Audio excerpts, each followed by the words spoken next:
Në Instagram, gjithçka duket perfekt. Makina luksoze, pushime të shtrejta, rroba firmato, ora që kushtojnë sa një shtëpi, një klik, një buzëqeshje, një jetë që duket e arritur.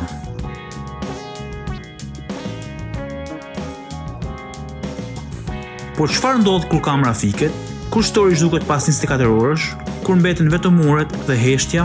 Kjo është historia e jetës që duket dhe realitetit që askush nuk e poston.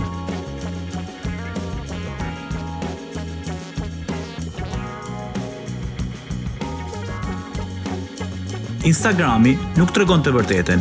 Instagrami shet ëndra, makina me qira për një orë foto, hotel luksoz për një story, restorant i shtrenjtë, një kafe dhe një foto. Një foto e vetme mjafton që dikush të besojë suksesin. Askush nuk pyet sa kushton realisht kjo jetë, askush nuk pyet nga vijnë këto para, sepse dukja sot vlen më shumë se sa e vërteta.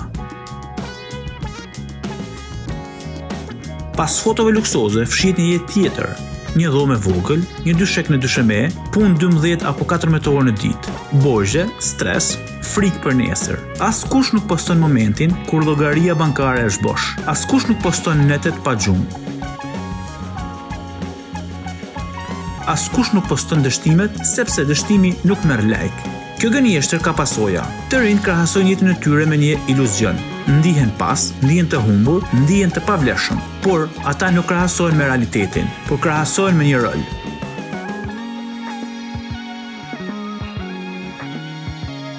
Një rol që luhet çdo ditë para kameras, një rol që ha shpirtin nga brenda. Dhe sa më shumë poston luks, aq më shumë rob bëhesh i tij.